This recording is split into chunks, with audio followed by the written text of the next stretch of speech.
പല്ലുകൾ, നാവ്, ദാനം, അതുപോലെ തന്നെ കണ്ഠം, നാസിക, ഇത്രയും അവയവങ്ങൾ കൊണ്ടല്ലാതെ നമുക്ക് ഉച്ചരിക്കാൻ പറ്റില്ല.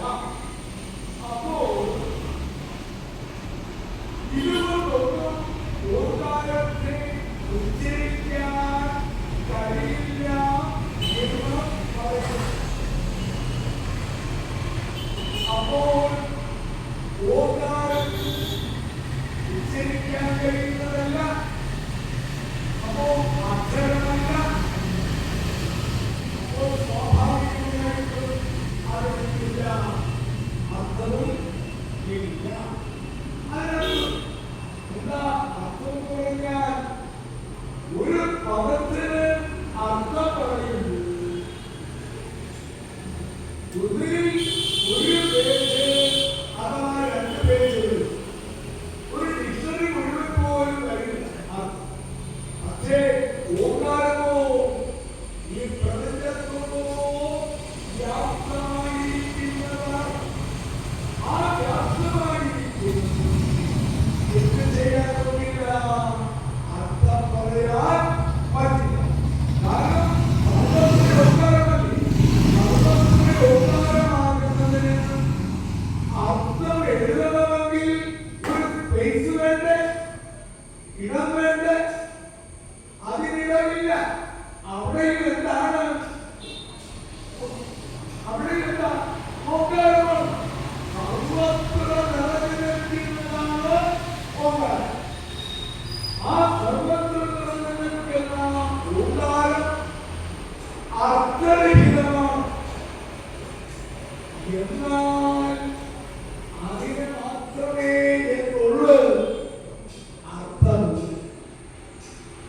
അർത്ഥം പറയാൻ പറ്റില്ല, എഴുതാൻ പറ്റില്ല. അതാണ് അർത്ഥവത്തായത്. ഏത്? ഓം മാത്രം. നിങ്ങള് അല്ല നമ്മള് ഓം എഴുതാറുണ്ട്. അത് പല രീതിയിലാണ് എഴുതുന്നത്. ഈ എഴുതുന്നതിന്റെ അർത്ഥം മനസ്സിലാക്കുമ്പോ അവിടെ ഓം എഴുതി കണ്ണിലെ എന്താണ്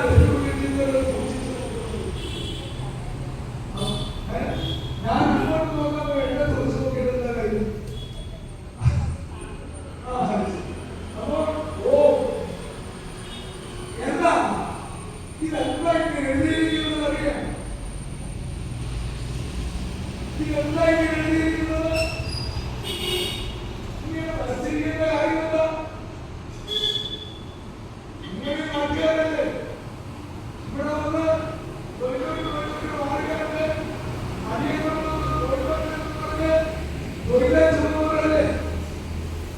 എന്താ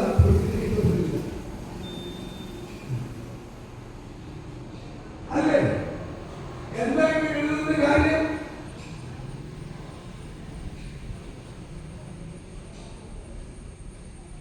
ഈ ഓം എന്ന് പറയുന്നത് അക്ഷരമല്ലായിരുന്നു.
എത്ര പേർക്കറിയാം? ഒരു നൂറ്റാണ്ട് ആയി അർത്ഥം പോയിട്ട്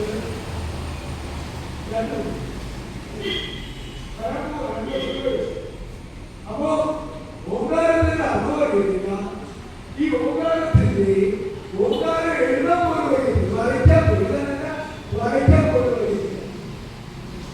ഈ വരയ്ക്കുന്നത് എന്താ അർത്ഥത്തിലാണ്? എല്ലാവരും വരയ്ക്കുന്നത് ഞാനും ടീച്ചർ കോപ്പി എന്താണ് ഇത്? യഥാർത്ഥത്തിൽ നെറ്റിൽ പറയാനുള്ളതല്ല, സന്തോഷങ്ങളുടെ ഒരു പ്രശ്നമാണ്. ഇതിന്റെ കോപ്പി ചെയ്യാം, രഹസ്യം ചെയ്യാം, അതായത്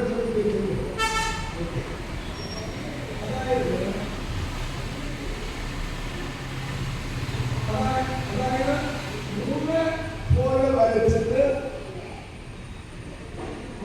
കീഴ്പോട്ട് വരയ്ക്കുന്നത് തെറ്റാണ്, ഇങ്ങോട്ട് വരയ്ക്കുന്നതാണ് ശരി. കീഴ്പോട്ട് വരച്ചിട്ട് ചന്ദ്രക്കരയിട്ട് വെക്കുന്നത് തെറ്റാണ്. ഇങ്ങനെ വരച്ചിട്ട് മൂലം ചന്ദ്രക്കര പോലെ ഒരു ബ്രാക്കറ്റ് വരച്ചിട്ട് മൂലയിൽ കുത്തുന്നതാണ് ഓ എന്നാൽ അതായത് ഓങ്കാരത്തിൽ മൂന്ന് അക്ഷരങ്ങൾ ഏതൊക്കെ? ആ, ഓ. അതിനെന്താ പറയുന്നത്? അതെന്താ പറയുന്നത്? മാത്ര. എന്താ മാത്ര എന്നാണ് പറയുന്നത്. ഈ മാത്ര കഴിഞ്ഞിട്ട് പിന്നോട് ഒരു അമാത്രയും അബദ്ധമുണ്ട്, നായകം. നമ്മൾ സാധാരണ പറയും നായ മാത്രമുണ്ട്. യഥാർത്ഥത്തിൽ ഉപനിഷത്ത് പഠിക്കുമ്പോൾ പഠിക്കും മൂന്ന് മാത്രയും ഒരു അമാത്രയും. നോക്കൂ, അതായത് നമ്മൾ ഉപരിതല എഴുതുന്നത് വരയ്ക്കുമ്പോൾ വരച്ച് വന്നാൽ ചുരുക്കുന്നത് അത് ആകാരമാണ്. മനസ്സിലായോ? താഴെ വരുമ്പോൾ അത് ഉകാരമാണ്. മനസ്സിലായോ? ആ മൂന്ന് പോലെ വന്നിട്ട് പിന്നെ വരുന്നത് എന്താണ്? മകാരം. മനസ്സിലായോ? അകാരം, ഉകാരം, മകാരം. അകാരം എന്ന് പറഞ്ഞാൽ എന്താണ്? ബ്രഹ്മ. അവിടെ ആരുണ്ട്? ബ്രഹ്മ. ഉകാരം എന്ന് പറഞ്ഞാൽ എന്താ? വിഷ്ണു. അപ്പൊ വിഷ്ണു എവിടെയുണ്ട്? അടുത്ത്. മകാരം എന്ന് പറഞ്ഞാൽ എന്താണ്? ശിവൻ. എവിടെയുണ്ട്? അപ്പോൾ ബ്രഹ്മാവും വിഷ്ണുവും മഹേശ്വരനും എവിടെയുണ്ട്? ഇവിടെ. അപ്പോൾ സ്വാഭാവികമായി മറ്റവരും ഉണ്ടാകുമല്ലോ. ഇല്ലേ?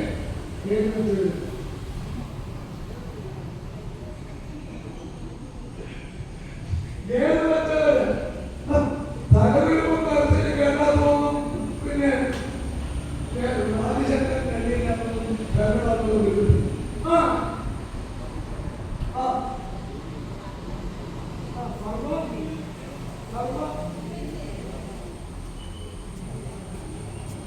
ചുമ്മാ അവര് മൂന്ന് പേരുണ്ടാവും.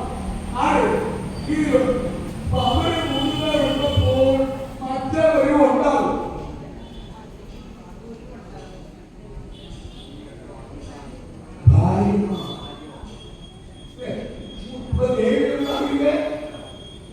ശരിയല്ലേ? നമ്മൾ പാടിയത് ശരിയല്ലേ? ഓ അല്ലേ? അതെ. ഇത് മുഴുവൻ എന്നിട്ട് അകാരം പെരുമാറ്, ഉകാരം പെട്ടു, മകാരം ശിവൻ ആണല്ലോ.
കയ്യില വരയുണ്ടല്ലോ ത്രിഗുണദഹനത്തെയാണ്.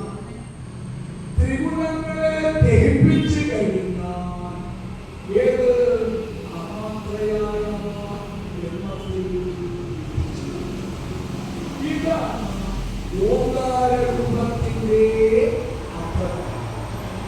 ആ രൂപത്തിന്റെ അർത്ഥമിതാണ് അകാരം, ഉകാരം, മകാരം. മുകളിൽ വര എന്താ ഒരു വേരിക്ക് കൊണ്ട് മറച്ചിരിക്കുക, മാറ്റിയിരിക്കുക. എന്താ ഈ ശരീരത്തിൽ ഈ സ്ഥൂല സൂക്ഷ്മ കാരണ ശരീരങ്ങൾ അതിനും അധികമായി നിൽക്കുന്നതാണ് ഏത് ബ്രഹ്മം. അമാത്ര. അമാത്ര എന്ന് പറഞ്ഞാൽ മൗനമാണ്. പോയിന്റ് എന്ന് പറഞ്ഞാൽ എന്താണ്? പോയിന്റ് എന്ന് പറഞ്ഞാൽ എന്താ? മൗനമാണ്. പോയിന്റ് എന്ന് പറയുന്നത് മൗനമാണ്. എന്താ കാരണം? മൗനത്തെ നമുക്ക് വരയ്ക്കാൻ പറ്റുമോ? മൗനത്തെ നമുക്ക് വരയ്ക്കാൻ പറ്റില്ല. പോയിന്റ് നമുക്ക് വരയ്ക്കാൻ പറ്റുമോ? പോയിന്റ് നമുക്ക് വരയ്ക്കാൻ പറ്റുമോ? ഒരു പുസ്തകം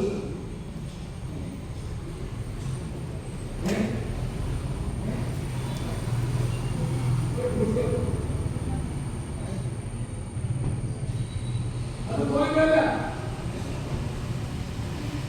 പോയിന്റല്ല. പോയിന്റ് വരയ്ക്കാറില്ല. എന്താ കാര്യം? പോയിന്റ് എന്ന് പറയുന്നത് ജോമെട്രിയിൽ വരുന്ന ഒരു പ്രയോഗം അല്ലേ? ഈ പോയിന്റിനെ നിർവചിച്ചിരിക്കുന്നത് യൂക്ലിഡാണ്. യൂക്ലിഡ് എന്ന് പറയുന്ന ഗണിതശാസ്ത്രത്തിൽ പറയുകയാണ് point which has no length and breadth. വീതിയും നീളവും ഇല്ലാത്തതിനെയാണ് എന്ത് പറയുന്നത്? പോയിന്റ്. അതില്ല, അതിനൊരു വീതിയില്ല, അതിനൊരു നീളമില്ല. ഒന്ന് വരച്ചാൽ പറ്റൂ? പറ്റത്തില്ല. നമ്മള് മൈക്രോസ്കോപ്പിൽ വരുന്നുണ്ട്, കുത്തിയാലും അവിടെ ഒന്നുണ്ട്, ഒരു ലെങ്താക്കുണ്ട്. അപ്പോൾ ഇത് നമുക്ക് ഇത് അറിയാൻ വേണ്ടിയാണ് നമ്മൾ അങ്ങനെ ചിന്തിച്ചത് വെക്കുന്നത്. യഥാർത്ഥത്തിൽ പോയിട്ട് വരയ്ക്കാൻ പറ്റില്ല. ഏത് വരയ്ക്കാൻ പറ്റില്ല? വരയ്ക്കാൻ പറ്റില്ല. നമ്മളൊന്ന് ആലോചിച്ച് നോക്കും. നമ്മളെക്കാൾ എത്രയോ ബുദ്ധിമാന്മാരാണ് ആര്? നമ്മുടെ പൂർവികരായ ഈ ഗുരുക്കന്മാർ.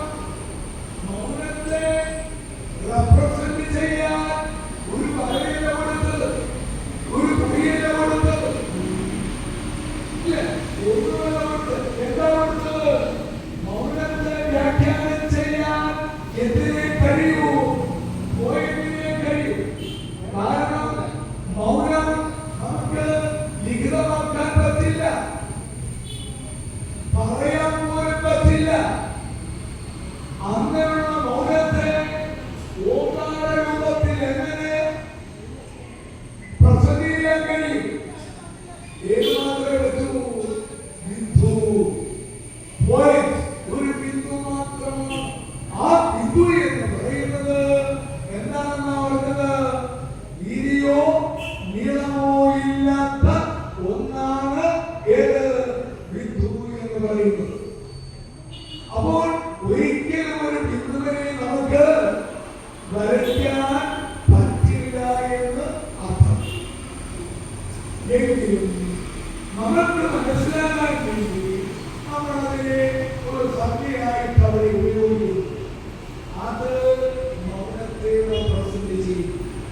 ഇതാണ് ഓങ്കാര രൂപത്തിന്റെ അർത്ഥം. നോക്കൂ, അവിടെ അകാരം, ഉകാരം, അക്കാരം ഇത് പൂർവ്വത്തിലെ പറഞ്ഞത് എന്തായാലും നമ്മള്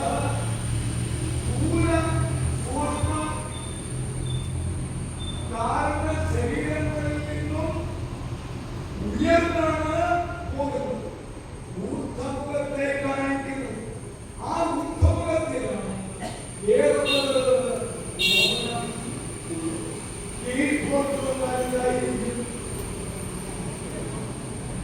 അത് പല കീഴ്പ്പെടുന്നതാൽ അർത്ഥമാറിയില്ല, മാറിപ്പോവും.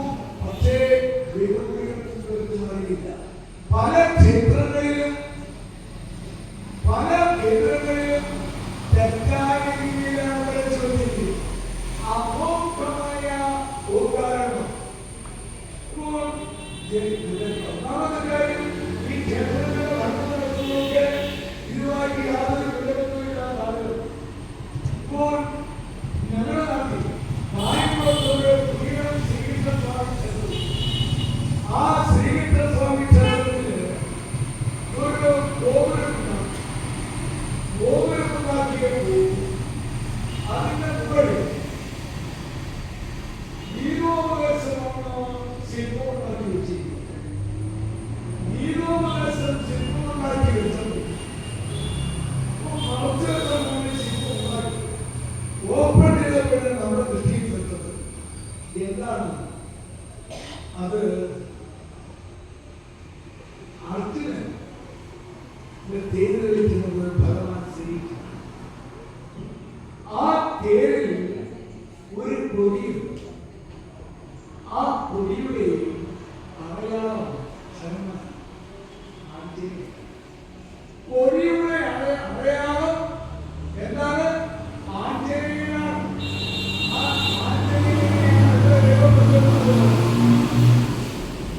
ആ കൊടിയെ നോക്കിയപ്പോൾ ആഞ്ജനേയൻ കൊടിവരത്തിലൊരു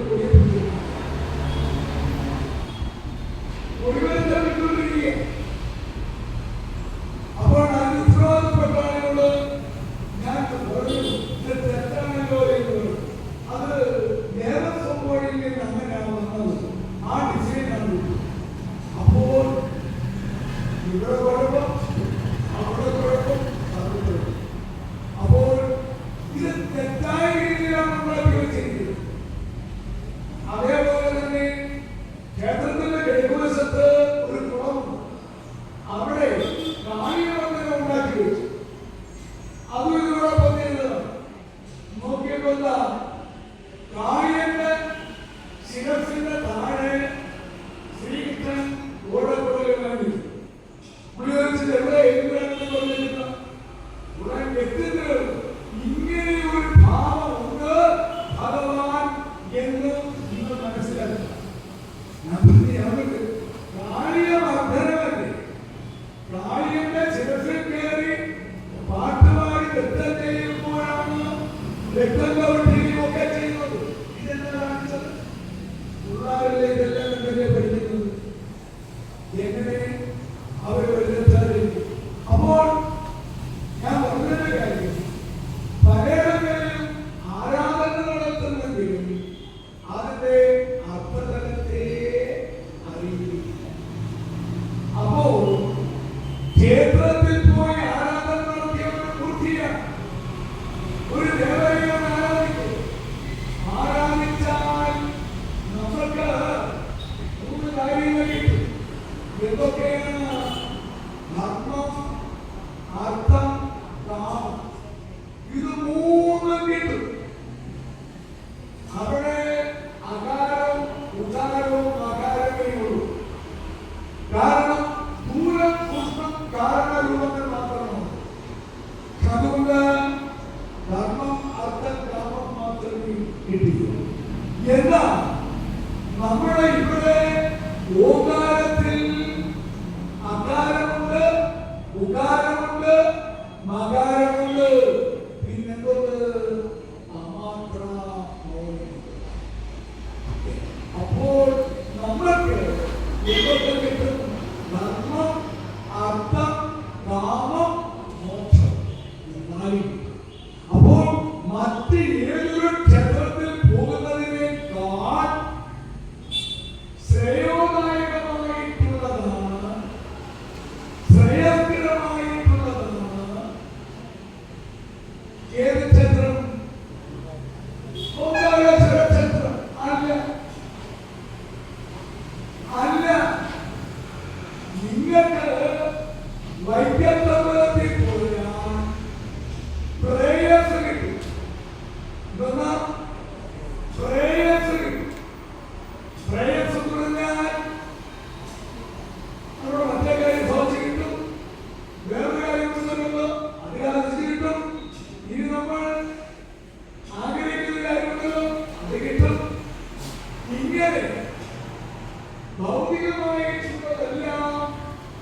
എനിക്ക് ഇവിടെ പോയാൽ വൈക്കത്തെ ക്ഷേത്രത്തിൽ പോയാൽ ധർമ്മം കിട്ടും, അർത്ഥം കിട്ടും, കാമം കിട്ടും. എന്ത് കിട്ടത്തില്ല? മോക്ഷം കിട്ടത്തില്ല. മോക്ഷം കിട്ടില്ല, കിട്ടില്ല, കിട്ടില്ല. കാരണം എന്താ? ക്ഷേത്രത്തിൽ അതേ ദേവലോപാസന നടത്തുന്നിടത്ത് ഇത് മാത്രമേ ലഭിക്കൂ. എന്നാൽ ഇവിടെ ഓംകാരേശ്വര ക്ഷേത്രത്തിൽ ശ്രേയം മാത്രമല്ല കിട്ടുന്നത്, ശ്രേയസ്സും കിട്ടും. ശ്രേയച്ച പ്രേയച്ച പ്രയച്ച സ്വാഹ. ഭൗതികപരമായും ആത്മീയപരമായുമുള്ള അഭിനവി എവിടെ കിട്ടും? എവിടെ കിട്ടും? ഇവിടെ കിട്ടും. കിട്ടുമോ? കിട്ടും. കിട്ടുന്നുണ്ടോ? കിട്ടുന്നുണ്ടോ?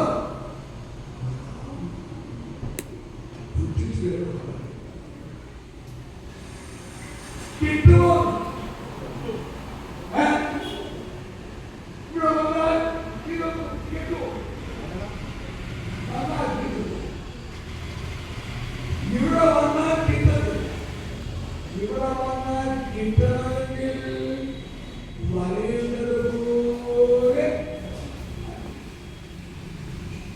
വരേണ്ടതുപോലെ വേണം വരേണ്ടത്.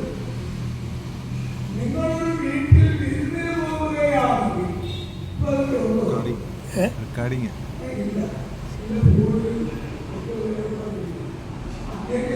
നമ്മളൊരു വീട്ടിൽ വിരുന്ന് പോവുകയാണെങ്കിൽ എങ്ങനെയാ പോകുന്നത്? കണ്ടുപിട്ടാണ് പോകുന്നത്? അല്ല, അങ്ങനെ പോകരുത്. നമ്മുടെ കുട്ടികളുണ്ടെങ്കിൽ അവർക്ക് കൊടുക്കാൻ എന്തെങ്കിലും മധുരപലഹാരങ്ങളുണ്ടാകും. പിന്നെ വളരെ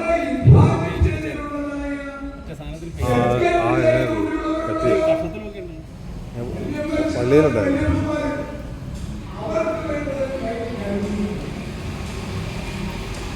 അതല്ലെങ്കിൽ അവിടെ അങ്ങോട്ട് ഇറങ്ങി പോകുമ്പോഴേ വന്നിട്ട് പോയില്ലേ കരികട്ടി വന്നിട്ട് പോയിരിക്കാന്ന് പറയും. ഇതേപോലെ ഇവിടെ വരുമ്പോഴും അതിന് ചില മാനദണ്ഡങ്ങളുണ്ട്. നിങ്ങളെ കയ്യിൽ ഒന്നും കരുതണ്ട. നിങ്ങൾ എന്തോ കയ്യിൽ കരുതിയാലും ഇവിടെ ഇരിക്കുന്ന ആള് സ്വീകരിക്കുന്നില്ല. കാരണം ഇവിടെ ഇരിക്കുന്ന ആളിന് എന്തില്ല? വിശപ്പുമില്ല, ദാഹമില്ല, ഊടില്ല, ഉറക്കമില്ല, ഒന്നുമില്ലാത്തതാണ്. അപ്പോൾ ഇവിടെ വരുമ്പോൾ നമുക്കത് കിട്ടണമെങ്കിൽ ഈ ഓംകാരത്തെ നമ്മൾ എന്ത് ചെയ്യണം? ജപിക്കണം. ഈ ഓംകാരത്തെ ജപിക്കണം. ഹിന്ദുക്കൾക്ക് ക്ഷേത്ര ദർശനം വേണ്ട രീതിയിൽ അറിയില്ല. വൈക്കത്തമ്പലത്തിൽ പോകാറുണ്ടോ? പോകാറുണ്ട്. അവിടെ ചെല്ലുമ്പോൾ ഏത് മന്ത്രമാ ചൊല്ലുന്നത്? ഓം നമഃ ശിവായ. അവിടുത്തെ മൂലമന്ത്രം ഏതാ? അവിടുത്തെ മൂലമന്ത്രം ഏതാ? ഇത് വലിയ അർത്ഥം. ചിലപ്പോൾ അവിടുത്തെ ഓം നമഃ ശിവായ ആയിരിക്കാം. പക്ഷെ ക്ഷേത്രത്തിന് മൂലമന്ത്രമുണ്ട്. ആ മന്ത്രം ചൊല്ലി വേണം ഭഗവാനെ ഭജിക്കേണ്ടുന്നത്, പ്രാർത്ഥിക്കേണ്ടുന്നത്. നമുക്കത് അറിയില്ല. ഇവിടെ വരുമ്പോഴും നമ്മൾ അല്ലേ, ഞാൻ കണ്ട് സിനിമ അങ്ങോട്ട് കയറി പോകുന്നത് മക്കളുമായിട്ട് എന്തോ പറഞ്ഞു എന്നോട് പറയണ്ടേ, നമ്മളോട് പറയണ്ട, കേൾക്കാൻ വേണ്ട. എന്തോ മക്കള് നോക്കി അമ്മ എന്നാണ്ട് എന്തോ കുശൂച്ച് പോകുന്നുണ്ട്. മക്കൾ എന്തെങ്കിലും ആട്ടത് കഴിച്ച് ഇല്ല അതെ എന്താന്ന് അവർക്ക് അറിയില്ല. കാരണം എന്താ? അവർ നോക്കിയപ്പോ എന്താ ചുമ്മാ എന്നാ നോക്ക്. ചുറ്റുപാട് നിൽക്കുന്ന മറ്റുള്ളവർ ഞങ്ങളെ കുറിച്ച് എന്ത് ഒന്നും അറിയാൻ വയ്യാത്ത പിള്ളേരെന്ന് ധരിക്കത്തില്ലേ? അത് വേണ്ടാന്ന് വെച്ച് അവരും എന്ത് ചെയ്ത് ഇങ്ങനെ ചൂണ്ടാനൊക്കെ. അപ്പോ ഇവിടെ വരുമ്പോൾ ചൊല്ലേണ്ടെന്ന ഒരേ ഒരു മന്ത്രം ഏത് മാത്രമാണ്? ഓങ്കാരം മാത്രമാണ്. അതെന്തോ ചൊല്ലാനാണ്? അതേ ഉള്ളു ചൊല്ലാൻ, വേറൊന്നും ചൊല്ലും. ഓം എന്ന് നീട്ടി സ്വരിക്കുക. ഓം എന്ന് നീട്ടി സ്വരിച്ചാൽ മാത്രം മതി. ഇരിക്കാൻ ബുദ്ധിമുട്ടുണ്ടോ? എനിക്ക് എഴുന്നേറ്റ് കസേരയിലുണ്ടോ? ആണോ? ഞാൻ മുമ്പേ പറയണമെന്ന് ചോദിച്ചു. അവിടെ വലിയ പിടിയായിരിക്കും. പണ്ട് ആശാമ്പുള്ളിപ്പുറത്ത് പോയപ്പോൾ താഴെ ഇരുന്ന വലിയ അപ്പോൾ ശ്രദ്ധിക്കുക. എന്താ മുകളിൽ ഇരിക്കണമെങ്കിൽ കസേര ഇരിക്കുക. അവിടെ രണ്ട് കസേര ഉണ്ടായിരിക്കുക. ഓക്കെ. അപ്പോൾ പറഞ്ഞോണ്ട് വന്നത് എന്താ? ഇവിടെ വരുമ്പോൾ സ്വരിക്കേണ്ട മന്ത്രം ഏതാ? ഓമാണ്, ഓങ്കാരമാണ്. അപ്പോൾ ഓങ്കാരം സ്വരിച്ചാൽ, ഓങ്കാരം ജപിച്ചാൽ എന്ത് ഫലം കിട്ടുമെന്ന് നമുക്കറിയാം. അതൊന്നും ഇപ്പോൾ ഇവിടെ പറയാൻ സമയമില്ല. നമുക്ക് എന്തെല്ലാം വേണോ അതെല്ലാം കിട്ടും. ഏതിനകത്ത്? ഓങ്കാരം. അപ്പോൾ ചിലർക്ക് സംശയം, എങ്കിലും ഏതൊക്കെയാ കിട്ടുന്നത്? നിങ്ങൾക്ക് എന്തൊക്കെയാ വേണ്ടത്? അതെല്ലാം കിട്ടും. എന്തൊക്കെ വേണോ അതെല്ലാം കിട്ടും. ദൈവത്തിനെ കിട്ടുമോ? അപ്പോൾ ദൈവമൊക്കെ എൻ്റെ താഴെയാണ്, ഞാൻ അപ്പുറത്തുള്ള കാര്യമാണ് പറയുന്നത്. മനസ്സിലായല്ലോ? ഇത് കിട്ടിയിരിക്കും, കിട്ടിയിരിക്കും, കിട്ടും. അങ്ങനെയാണ്. അതാണ് ഓങ്കാരത്തിന്. അതുകൊണ്ട് വൈക്കത്തപ്പനും എന്തെങ്കിലും നൽകണമെങ്കിൽ അവിടെ ചെന്ന് ജപിക്കുമ്പോൾ ആദ്യം എന്ത് പറയണം? ഓം പറയണം. അപ്പൊ റൂട്ട് എവിടെ ഇരിക്കുക? പിടി നമ്മുടെ കയ്യിൽ ഇരിക്കുകയാണ്, അല്ലേ?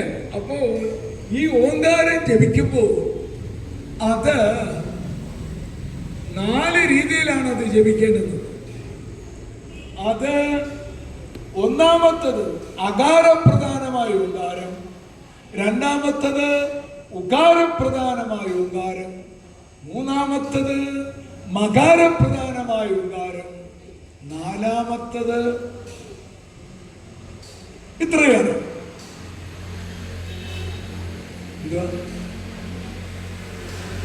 ചേട്ടത്തെ നിത്യം എന്നെ പഠിപ്പിക്കാൻ ഇറങ്ങിയിരിക്കുക.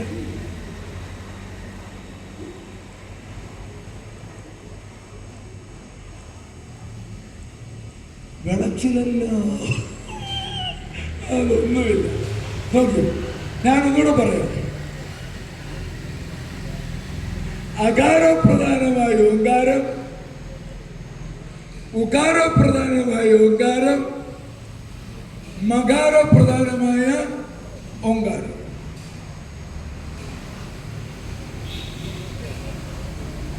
ശരിയായി? എത്രയായി? സഹോദരി സഹായിക്കാൻ എന്ത്? പിന്നെ മുമ്പ് എവിടെ നിന്ന് വെള്ളം വെച്ചെന്തുവാ? ഞാൻ പറഞ്ഞ വെറുതെ ആയിരുന്നു, അല്ലേ? അപ്പം മത്സരിച്ചൊക്കെ മനസ്സിലായില്ല. പുതുതായിട്ടുള്ളവർക്ക് മനസ്സിലാകത്തില്ല. അവർക്ക് വേണ്ടി ഒന്നുകൂടെ പറയാം. അകാരപ്രധാനമായ ഓങ്കാരം, ഉകാരപ്രധാനമായ ഓങ്കാരം, മകാരപ്രധാനമായ ഓങ്കാരം.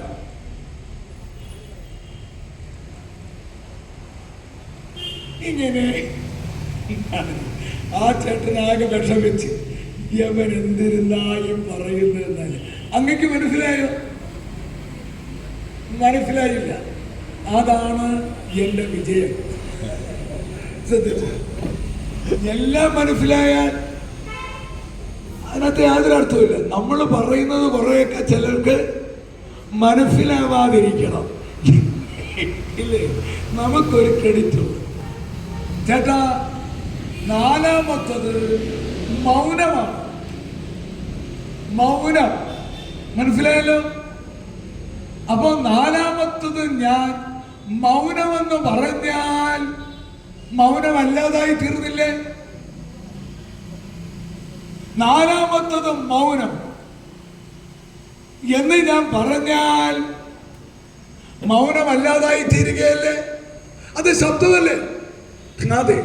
അതുകൊണ്ടാണ് ഞാൻ പറഞ്ഞത് അകാരപ്രധാനമായ ഓങ്കാരം, ഉകാരപ്രധാനമായ ഓങ്കാരം, മകാരപ്രധാനമായ ഓങ്കാരം 4. വെറുതെ അതാണ് ഇവരുടെ 2 ചേട്ടത്തിയും കൂടി ഇരുന്നുകൊണ്ട് മൗനം. നോ, മൗനം എന്ന് പറയുമ്പോ അത് മൗനമല്ലാതായിട്ട്. അപ്പോ ഈ അകാരപ്രധാനമായ ഓങ്കാരം എങ്ങനെയാ ജപിക്കുന്നത്? കഴിഞ്ഞ ദിവസം യൂട്യൂബിൽ ഒരാള് അത് പറയുന്നത് ഞാൻ കേൾക്കുകയുണ്ടായി. മോശം ആളൊന്നുമല്ല, വലിയ ആളാണ്. വലിയ ആളെന്ന് പറഞ്ഞാൽ വലിയ ആളല്ല, വലിയ പെരിയ ആളാണ്. അദ്ദേഹം പറയുന്നു പിന്നെ ഓങ്കാരത്തെ 3 മാത്രയിൽ ഉപാസിക്കണം. ആദ്യം അകാരത്തിൽ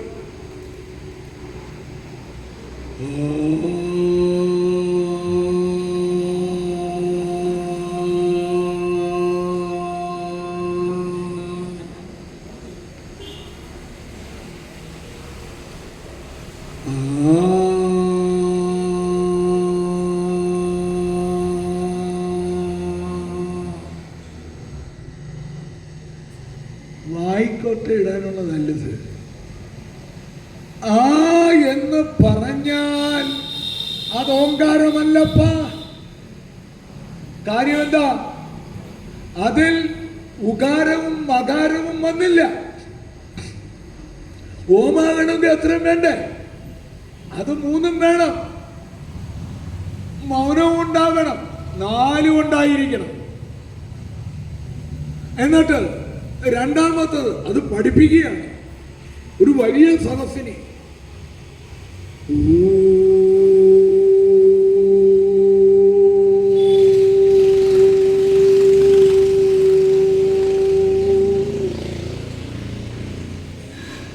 എന്താ രതീഷ് സാറിന് വിഷമം? രതീഷ് സാർ അങ്ങനെ ഇരിക്കുന്നുണ്ടോ? ഉണ്ടോ? ഇല്ല. അപ്പോ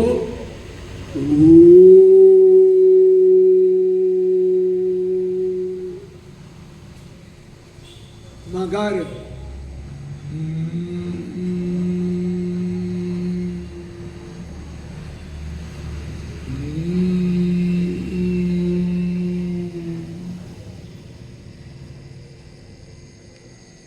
ജനങ്ങളുടെ കാര്യം വലിയ കഷ്ടമാണ്. ഇത് നിങ്ങൾ ഇന്ന് പറഞ്ഞു കൊടുത്താലും അവർക്ക് മനസ്സിലാവത്തില്ല. ഇതാര് പറഞ്ഞതാ? നിങ്ങൾ പറയും രാജ്കുമാർ സാർ അങ്ങനല്ല പോയെ ഇങ്ങനെ. നിങ്ങളെ പഠിപ്പിച്ച അങ്ങർക്ക് ഉള്ളതിനേക്കാൾ വലിയ താടിയും വലിയ മുടിയും മുറിയൊക്കെ ഉണ്ടത്തെ കുറിയുണ്ട് അദ്ദേഹത്തിന്. നിങ്ങൾക്ക് അതുപോലെ ഉണ്ടൊന്നുമില്ല. അതുകൊണ്ട് അല്ല.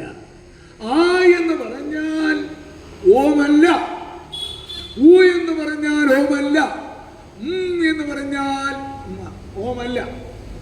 ഓം ആകണമെങ്കിൽ ആയും ഊയും മായും ചേർന്നിരിക്കണം. ഒപ്പം ഒപ്പം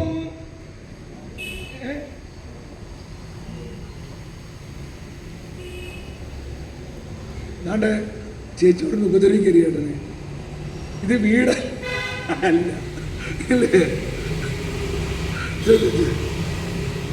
യു ആർ റൈറ്റ് ഇല്ലേ?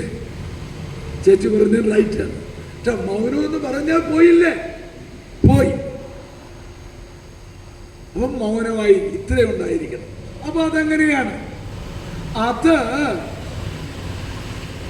ആ എന്ന് പറയുമ്പോൾ ആ പ്രപഞ്ചത്തോളം വ്യാപ്തമായിരിക്കുന്നതാണ് ഏത്? ആ. ഊ എന്ന് പറയുമ്പോൾ അത്രയും വ്യാപ്തമല്ല. മ എന്ന് പറയുമ്പോൾ അത് സൈലൻസിലേക്ക് പോവുകയാണ്. ഇവിടെ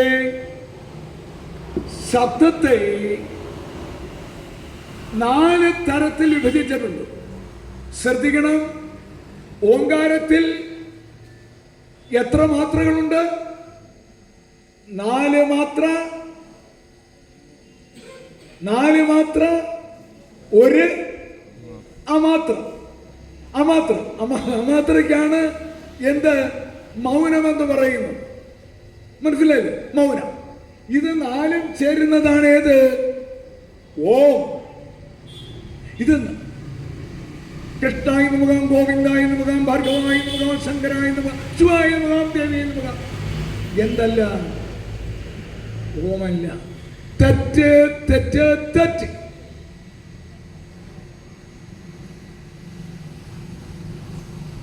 ഓം സ്ഫരിക്കുമ്പോൾ ഒരു പ്രാണൻ പോയി തീരുന്ന അത്രയും സമയം വരെ കൊണ്ട് വേണം തീരുന്നത് ഓം ചൊല്ലേണ്ടുന്നത്. ഒരു ശ്വാസത്തിൽ ഒരുപാട് ഓം പറഞ്ഞാൽ അതെന്തല്ല? ഓമല്ല. അപ്പോൾ ഓമിനകത്ത് അകാരമുണ്ട്, ഉകാരമുണ്ട്, മകാരമുണ്ട്, മൗനമുണ്ട്. ഇല്ലേ? അകാരത്തിന് പറയുന്ന പേര് വൈഖരി. ആ ശബ്ദത്തിന്റെ പേരെന്താ? വൈഖരി. ഉകാര ശബ്ദത്തിന്റെ പേരെന്താ? ഉപാംശു. മധ്യമ. മധ്യമ. വാംശോറിക്കട്ടെ. മധ്യമ. അപ്പോൾ ഉച്ചത്തിൽ വരുന്നതിന് വൈഖരി, അതിനേക്കാൾ കുറഞ്ഞു വരുന്ന ഉകാരത്തിന് ഏത്? മധ്യമ. എന്തെന്നാ? മധ്യമ. മൂന്നാമത് വരുന്നത് മകാരമല്ലേ? അതിനെ പറയുന്നത് പശ്യന്തി. എന്തെന്നാ? പശ്യന്തി. പശ്യന്തി. നോക്കൂ, അകാരത്തിൽ വരുന്നത് ഏതാണ്? പറയുന്നത് എന്താ? വൈഖരി. ഉകാരത്തിന് പറയുന്നത് മധ്യമ. മകാരത്തിന് പറയുന്നത് പശ്യന്തി. ഈ ഉകാരത്തിന് മധ്യമ എന്ന് പറയാൻ കാര്യം എന്താണെന്നറിയാമോ? കാരണം അകാരത്തിനും മകാരത്തിനും ഇടയിൽ വരുന്നത് കൊണ്ടാണ് അതിനെ എന്ത് വിളിക്കുന്നത്? മധ്യമ എന്ന് വിളിക്കുന്നത്. അകാരം വൈഖരി, ഉകാരം മധ്യമ, മകാരം പശ്യന്തി. മൗനത്തിനോ പര. പര. എന്തെന്നാ? പര. മൗനത്തിന് പര. അപ്പോൾ ഈ ശബ്ദതലങ്ങൾ ഓങ്കാരത്തിനോട് ഇക്വറ്റ് ചെയ്യുന്നില്ലേ? ഓങ്കാരത്തിൽ എത്ര മാത്രയോ ഉണ്ട്? 4 എണ്ണമില്ലേ? ഏതൊക്കെ? അകാരം, ഉകാരം, മകാരം, മൗനം, അമാത്ര. ശബ്ദം എത്ര വിധമുണ്ട്? ശബ്ദം 4 വിധം. ഏതൊക്കെ? വൈഖരി, മധ്യമ, പശ്യന്തി, പര. ഇക്വറ്റ് ചെയ്യുന്നില്ലേ? പ്രതിസമത പുലർത്തുന്നില്ലേ? അതെ. ഇനി നമ്മളിൽ എത്ര ഗുണങ്ങളുണ്ട്? സത്വഗുണം, രജോ ഗുണം, തമോ ഗുണം. ഈ 3 ഗുണം പിന്നെന്ത് ചെയ്യണം? ദഹിപ്പിക്കണം. അപ്പോൾ നമ്മൾ എന്താകും? നമ്മളിൽ എത്ര ഗുണങ്ങളുണ്ട്? 3 ഗുണങ്ങൾ. ഏതാണ്? സത്വഗുണം, രജോ ഗുണം, തമോ ഗുണം. ഇതിന് പറയുന്ന പേര് ഗുണത്രയങ്ങൾ. ഗുണത്രയങ്ങൾ ഇല്ലേ? ഈ ഗുണത്രയങ്ങളെ 3നെയും അങ്ങ് ദഹിപ്പിക്കും. ദഹിപ്പിച്ചാൽ പിന്നെന്ത്? 4മത്തത് നിർഗുണം. ഗുണം ഇല്ല. സഗുണവുമുണ്ട്, നിർഗുണവുമുണ്ട്. ശബ്ദമുണ്ട്. ശബ്ദം 3 വിധമല്ലേ? ശബ്ദം 3 വിധമാണ്. ഏതൊക്കെ? വൈഖരി, മധ്യമ, പശ്യതി. മൗനം ശബ്ദമല്ലല്ലോ. അല്ല, അതുകൊണ്ടാണ് അങ്ങനെ പറഞ്ഞത്. ഇവിടെ ഗുണങ്ങൾ വരുമ്പോൾ ത്രിഗുണങ്ങൾ 3ഉം നിർഗുണം വരും. നിർഗുണത്തിന് തുല്യമാണ് ഏത്? മൗനം. മനസ്സിലായില്ല? അപ്പോൾ ഇതാണ് അതിൻ്റെ രീതി. അപ്പോൾ നമുക്ക് സഗുണപരമായി ഓങ്കാരം ജപിച്ചാൽ പ്രേയസും നിർഗുണം കൂടി ചേർത്ത് ജപിച്ചാൽ ശ്രേയസും. അപ്പോൾ പ്രേയസും കിട്ടും, ശ്രേയസും കിട്ടും. പ്രേയസ് എന്ന് പറഞ്ഞാൽ ഭൗതികപരമായ അഭ്യുന്നതി, ശ്രേയസ് എന്ന് പറഞ്ഞാൽ ആത്മീയപരമായ അഭ്യുന്നതി. ദാറ്റ് മീൻസ് മുക്തി, മോക്ഷം. അപ്പോൾ നമ്മൾ ഈ 3 വിധത്തിൽ ഓങ്കാരത്തെ ജപിക്കണം. എങ്ങനെയാണത്? ആദ്യം അകാരപ്രധാനമായ ഓങ്കാരം ചൊല്ലുമ്പോൾ, സ്വരിക്കുമ്പോൾ ഉച്ചത്തിലായിരിക്കണം. മറ്റുള്ളവർ കേൾക്കണം, മറ്റുള്ളവർ കേൾക്ക വേണം. അപ്പോൾ ശ്രദ്ധിക്കുക. ശ്വാസം അകത്തേക്ക് പിടിച്ചിട്ട് വേണ്ട വേണ്ട വേണ്ട വേണ്ട നിങ്ങൾ കുഴച്ചു പോകും. ഞാൻ കുഴച്ചാടാ. അപ്പോൾ ശബ്ദം നമ്മൾ നേരെ ഇരുന്നിട്ട് ശ്വാസം അകത്തേക്ക് പിടിക്കും. അപ്പൊ അവിടെ മൗനമാണ്. ശ്രദ്ധിക്കണേ, അവിടെ മൗനമാണ്. ആ മൗനത്തിൽ ഇരുന്നു കൊണ്ട് നമ്മൾ ശ്വാസത്തെ അകത്തേക്ക് പിടിക്കുന്നു. പിടിച്ചിട്ട് അപ്പൊ അവിടെ എന്തുണ്ട്? അകത്തേക്ക് പോയ മൗനമല്ലേ? അതെ. ഇനി പുറത്തേക്ക് വിടുമ്പോൾ, നീട്ടി വിടുമ്പോൾ, നീട്ടി നമ്മൾ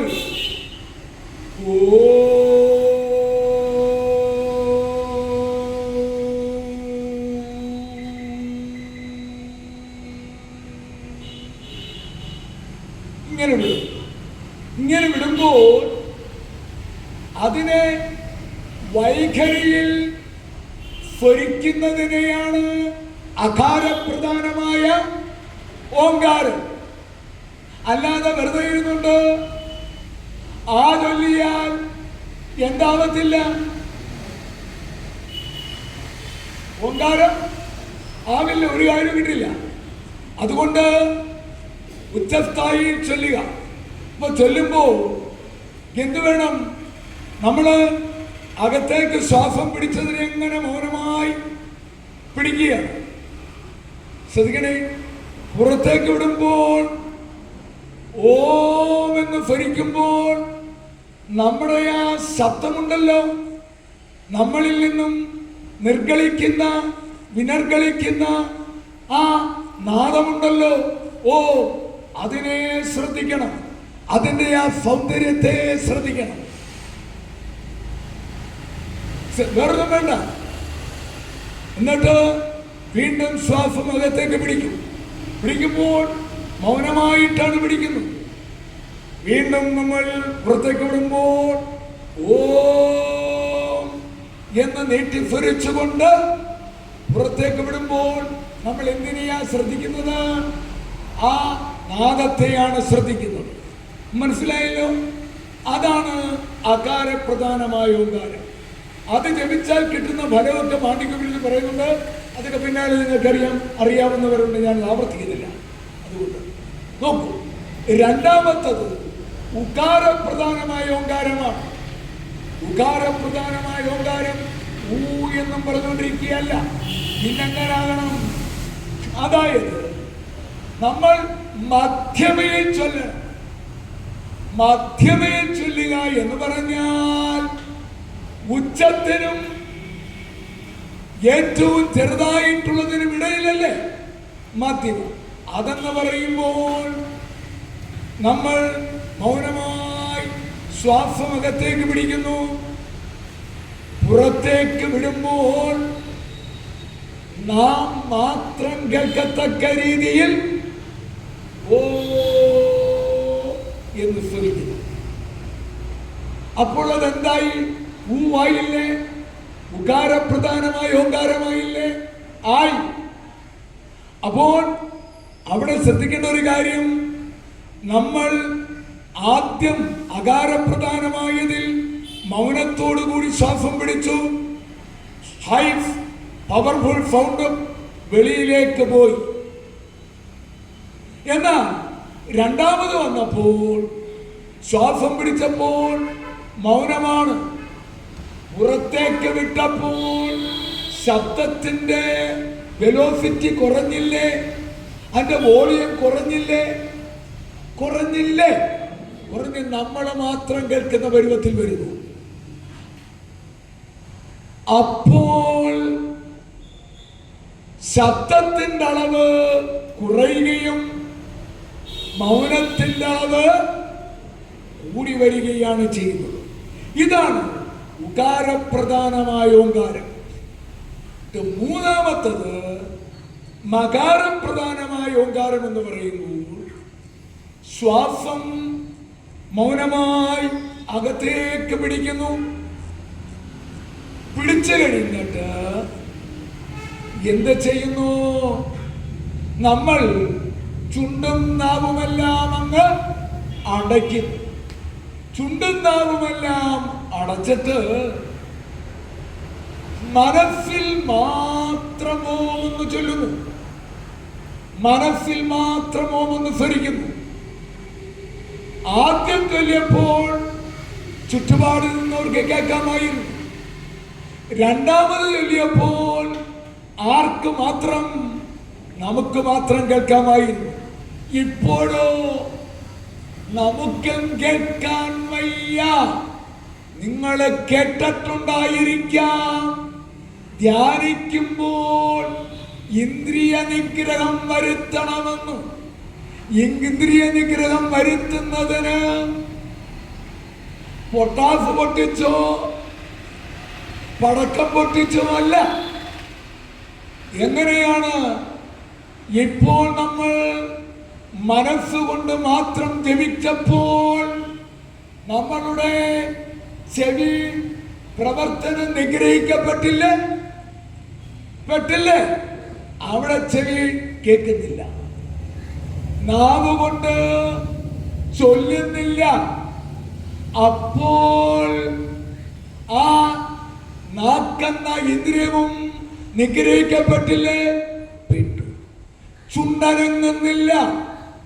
തൊക്കും എന്തായി? സൈലന്റ് ആയില്ലേ? നിഗ്രഹിക്കപ്പെട്ടില്ലേ? പാസീവായിരിക്കുകയാണ്. മനസ്സ് മാത്രമാണ്. കണ്ണ് നമ്മൾ ഓൾറെഡി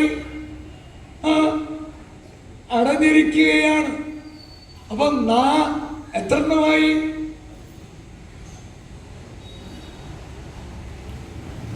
എത്ര എണ്ണമായി? 4 എണ്ണം. ഇനി ഏതാ ഉള്ളത്? മൂക്ക്, നാസിക. അതെന്തായാലും അടയ്ക്കണ്ട.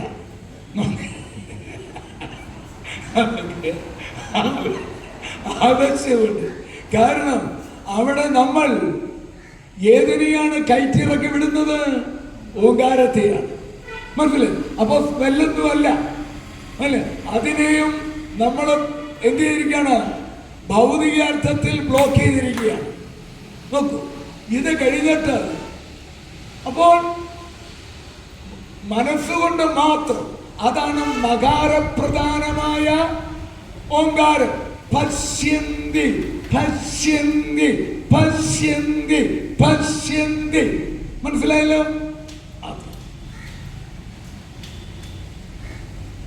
ഇവിടെ ശ്വാസം വെളിയിലേക്ക് വിടുമ്പോൾ നമ്മൾ മനസ്സുകൊണ്ടല്ലേ എന്ത് ചെയ്യുന്നത്? ഓം എന്ന് ജപിക്കുന്നത്. ആദ്യം ശ്വാസം പുറത്ത് പോയി തീരുന്നിടം വരെ മനസ്സുകൊണ്ട് ഓം എന്ന് ജപിക്കുന്നു. അപ്പോൾ എത്രയായി? അകാരപ്രധാനമായി, ഉകാരപ്രധാനമായി, മകാരപ്രധാനമായതും ആയി. ഇനി നോക്കൂ, നാലാമത്തതാണ് ധ്യാനം. മൗനം പര ധ്യാനമാണ്. ആ ധ്യാനത്തിൽ എന്താണ്? നമ്മൾ ഇരുന്നിട്ട് ശ്വാസം അകത്തേക്ക് മൗനമായി പിടിക്കും അല്ലേ? പുറത്തേക്ക് പോകും. അപ്പോഴും എന്താണ്? മൗനമല്ലേ? രണ്ടും മൗനമായില്ലേ? രണ്ടും, അങ്ങോട്ട് പോയതും മൗനം, ഇങ്ങോട്ട് വന്നതും മൗനം. പെർഫെക്റ്റ് സൈലൻസ് ആയി. നോക്കൂ, ഈ അഞ്ചാമത്തെ സ്റ്റേജിൽ വരുമ്പോൾ ധ്യാനത്തിൽ നമ്മൾ മനസ്സുകൊണ്ടും ചൊല്ലുന്നില്ല,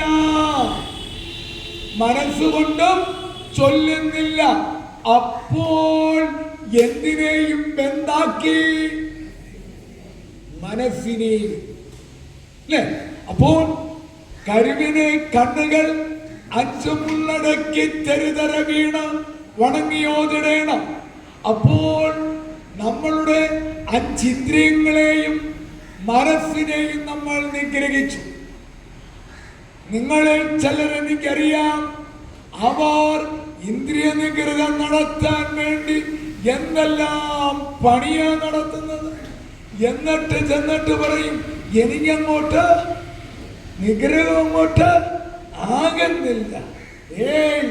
നിങ്ങൾ ബലം പ്രയോഗിക്കേണ്ട കാര്യമൊന്നുമല്ല. It is so simple, very very simple. ഇതാണ് എന്റെ പ്രൊസീജിയർ. ഇത് ഉപനിഷത്തിൽ പറയുന്നതാണ്. എന്നിട്ട് എന്താ? അപ്പോൾ ഇവിടെ ഇപ്പോ 3-4 പേർക്ക് വല്ലാത്തൊരു പ്രശ്നം ഉണ്ടായി. ഇപ്പൊ മാറും, നോക്കിക്കോ. ശ്വാസം അകത്തേക്ക് പിടിച്ചു. 4-ാമത്തെ സ്റ്റേജ്. ശ്വാസം അകത്തേക്ക് പിടിച്ചിട്ട് പുറത്തേക്ക് വിടുമ്പോൾ നാവ് കൊണ്ട് ചൊല്ലുന്നില്ല, മനസ്സുകൊണ്ടും ചൊല്ലുന്നില്ല. പുറത്തേക്ക് പോകുമ്പോൾ എന്ത് വേണം? നമ്മൾ അകത്തോട്ട് പിടിച്ചപ്പോൾ എന്തിനെയും മൗനമായിട്ട് ശ്രദ്ധിച്ചില്ല. ഇതേപോലെ ലക്ഷ്മിക്കുട്ടി ടീച്ചറ് ധ്യാനം തുടങ്ങിയില്ല, തുടങ്ങാൻ പോകുന്ന ഓരോരുത്തരുടെ ആവേശം നോക്കി ചക്രമുണ്ടി സ്ഥലം ധരിക്കുന്ന പോലെയല്ല. അവിടെ ദർശനം വരെ ഉണ്ടായി.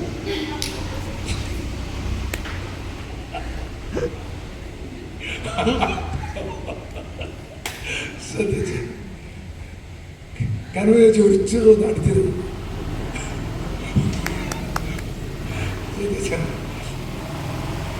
അപ്പോ ശീല ടീച്ചറെ ശ്രദ്ധിച്ചിരിക്കണം കേട്ടോ. നോക്കിക്ക. അപ്പോൾ നമ്മൾ അങ്ങോട്ട് പിടിച്ചപ്പോൾ മൗനമായിരുന്നു, പുറത്തേക്ക് വിടുമ്പോഴും എന്താണ്? മൗനം. അപ്പോ രണ്ടിടത്തും മൗനമല്ലേ? അല്ലേ?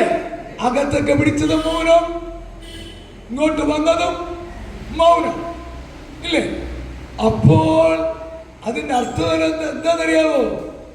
അങ്ങോരും ബ്രഹ്മം, ഞാനും ബ്രഹ്മം, നമ്മൾ രണ്ടും ബ്രഹ്മം. മൗനമാണ്. കാരണം അങ്ങോട്ട് പിടിച്ചത് ആത്മാവ്, ഇങ്ങോട്ട് പോയതും ആത്മാവ്. ആത്മാവ് കൊണ്ട് ആത്മാവിനെ അറിയുക. സംയശത്യാത്മനാത്മാനം ഉദ്ധരേതാത്മനാത്മാനം. ആത്മാവ് കൊണ്ട് ആത്മാവിനെ ഉദ്ധരിക്കുക. നോക്കൂ, അങ്ങോട്ട് പോയ ഒരു ആത്മാവാണ്. ആ ആത്മാവ് കൊണ്ട് മറ്റേ ആത്മാവിനെ ഉദ്ധരിച്ചു. അതും എന്തായി? മൗനമായി, ബ്രഹ്മമായി, ആത്മാവായി. അവിടെ നിങ്ങൾ ധരിക്കും എന്ത്? ഭഗവാന്റെ രൂപം കാണണ്ടേ? ധ്യാനിക്കുമ്പോ ഭഗവാന്റെ രൂപം കാണണ്ടേ? കണ്ടോണ്ട് ധ്യാനിക്കുന്ന 3 പേരുണ്ട്. കനവേച്ചാൻ തീരുമാനിക്കാൻ കനവേച്ചയുടെ കാര്യമില്ല.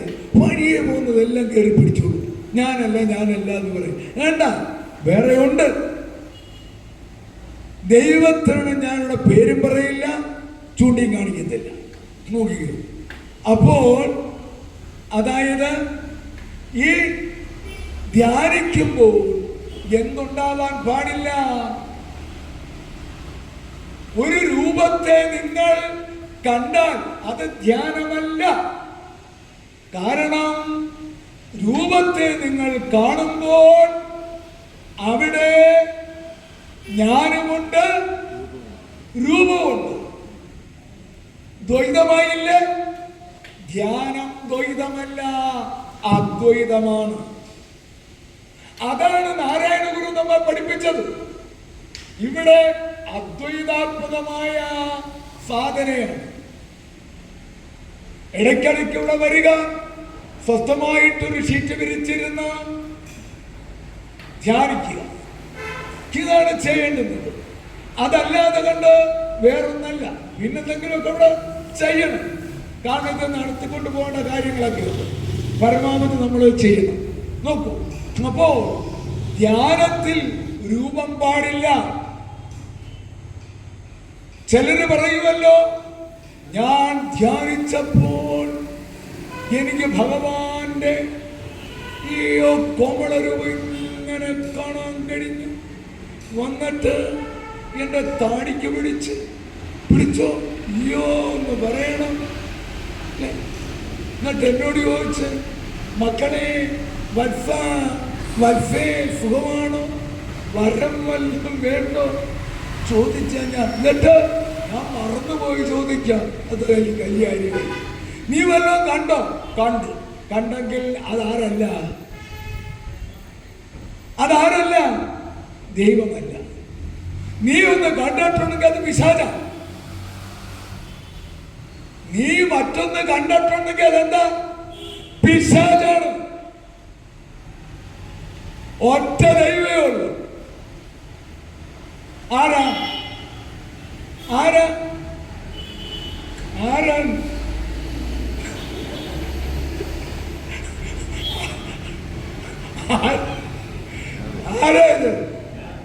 ഇതാ ഇവിടെ നിങ്ങളെ പഠിപ്പിക്കാത്തത്.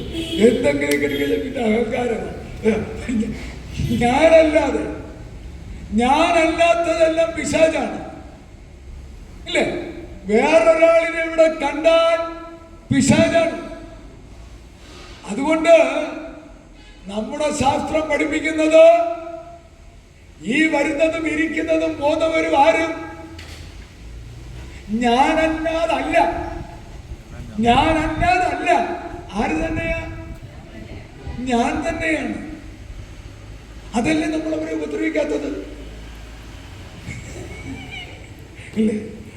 ഒന്നും പറയണ്ട. 10 മിനിറ്റത്തേക്ക് ഇന്ത്യൻ ഭരണഘടന ബ്രീഫ് ചെയ്യാതെ നാളെ തിങ്കളാഴ്ച രാവിലെ 10 മണി മുതൽ 10:10 വരെ ഇന്ത്യൻ ഭരണഘടന ഫംഗ്ഷൻ ചെയ്യുന്നതല്ല. ഒരു നടപടിയില്ല. ഇന്ത്യ കാണത്തില്ല. അപ്പോഴറിയാൻ നമ്മുടെ കയ്യിലിരിപ്പ് ആളുകളുടെ എല്ലാവരും സഹോദരന്മാരാണ് പറയുന്നത്. അപ്പോൾ ഈ ഭരണഘടന ഇല്ലാതെ കണ്ടല്ലേ ഇവിടെ നിലനിന്നത്? അല്ലേ? അതെ. എന്തടിസ്ഥാനത്തിലാണ് നിലനിന്നത്? ഈ ധർമ്മത്തിന്റെ അടിസ്ഥാനത്തിലാണ്.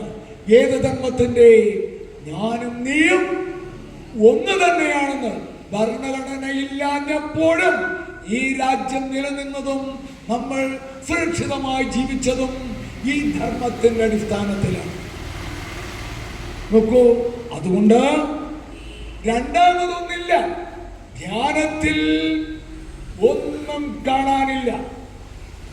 പിന്നെ പലരും പറയും, ഞാനിങ്ങനെ ഇരുന്നപ്പോൾ എനിക്ക് ഇങ്ങനെ ഒരു നീലിമയാർന്ന പ്രകാശം ഇങ്ങനെ വരുന്നത് പോലെ കാണുകയും പിന്നെ കൃഷ്ണന്റേത് കൂട്ടിങ്ങനെ വന്നിട്ട് ശിവനായി വരുന്നത് പോലെയൊക്കെ തോന്നും. അതുകൊണ്ട് കുറച്ചേരം ഇങ്ങനെ കണ്ണ് കരടിക്കൊണ്ടിരുന്നാൽ മതി, കാണാൻ കഴിയും.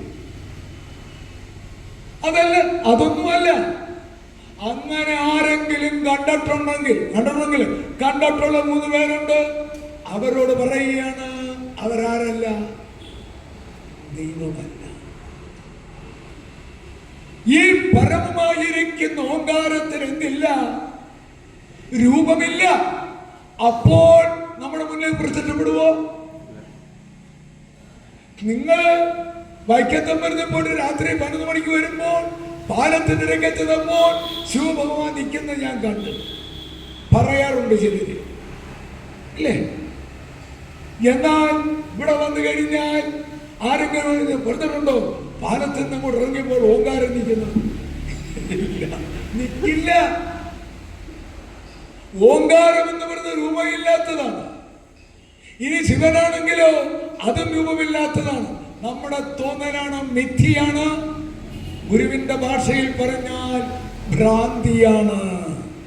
ഇത് വെറും ഭ്രാന്തിയാണ്. ദർശനമാലയിൽ പറയുകയാണ്. അതുകൊണ്ട് ധ്യാനിക്കുമ്പോ ഓബ്ജക്റ്റ് ഇല്ല, എന്തുപോലും ഇല്ല, എന്തുപോലും ഇല്ല, എന്തുപോലും ഇല്ല. അയ്യോ, എന്തുപോലും ഇല്ല, രൂപമില്ല, പിന്നെന്തുപോലും ഇല്ല. പള്ളിക്കൂടത്തിൽ പോയിട്ടുള്ളവർ ആരെങ്കിലും ഉണ്ടെങ്കിൽ പറയും. രൂപമില്ല, പിന്നെന്തുപോലും ഇല്ല, നാമവുമില്ല. നാമരൂപരഹിതമാണ് ഓങ്കാരം. അതുകൊണ്ട് നമ്മൾ ഈ ഓങ്കാരത്തെ ഉപാസിക്കണം. അതാണ് ഗുരു നമ്മെ പഠിപ്പിച്ചത്. ഉപാസിച്ചാൽ എന്താണ് അതിന്റെ പ്രത്യേകത? നമ്മുടെ പ്രത്യേകത എന്താ? നമ്മൾക്ക് ആനന്ദം വേണ്ടേ? നമുക്ക് ആനന്ദം കിട്ടണം. ആനന്ദം കിട്ടാൻ ഒരേ ഒരു മാർഗം ഇതാണ്. എപ്പോഴാ ആനന്ദം വേണ്ടത്? എപ്പോഴാ വേണ്ടത്? രാവിലെ എഴുന്നേൽക്കുമ്പോൾ അല്ല, പിന്നെപ്പോഴാണ്? എപ്പോഴും ആനന്ദം ഉണ്ടാകണം. ഈ ആനന്ദം എവിടുന്നാ വരുന്നത്? ആനന്ദം സിനിമ തിയേറ്ററിൽ നിന്നാണോ? അല്ല. വലിയ ഹോട്ടലിൽ പോയാണോ? അല്ല. നോക്കൂ, ഞാൻ പറഞ്ഞിട്ടുള്ളതാണ്, ജാഗ്രതാവസ്ഥയിൽ ഈ ഉണർന്നിരിക്കുന്ന അവസരത്തിൽ നമുക്ക് എന്തുണ്ട്? സുഖമുണ്ട്, ദുഃഖമുണ്ട്. അപ്പോൾ ജാഗ്രതയിൽ എനിക്ക് ശ്രദ്ധിക്കണം, എനിക്ക് സുഖമുണ്ട്, ദുഃഖമുണ്ട്. സ്വപ്നത്തിൽ എനിക്ക്, സ്വപ്നത്തിൽ എന്തുണ്ട്? സുഖമുണ്ട്, ദുഃഖമുണ്ട്.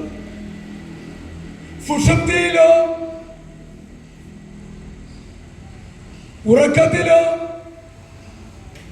ഉറക്കത്തിൽ സുഖം മാത്രമേ ഉള്ളൂ. ആർക്ക്?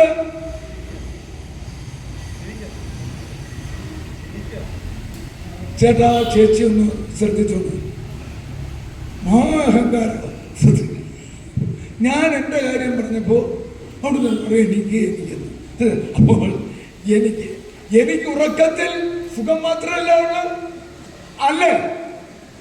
അപ്പോൾ എനിക്ക് ജാഗ്രതയിൽ സുഖവും ദുഃഖവുമുണ്ട്.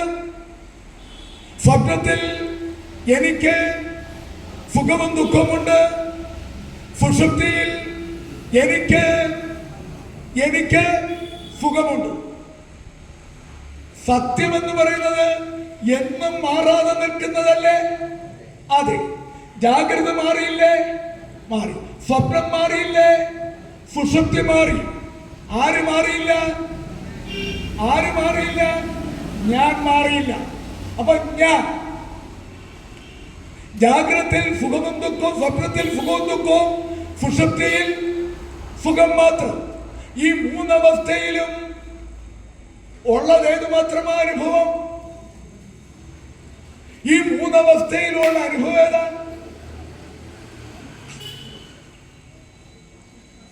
ജാഗ്രതാവസ്ഥയിൽ സുഖവും ദുഃഖമുണ്ട്, സ്വപ്നത്തിൽ സുഖവും ദുഃഖമുണ്ട്, സുഷുപ്തിയിൽ സുഖവും ദുഃഖമുണ്ട്.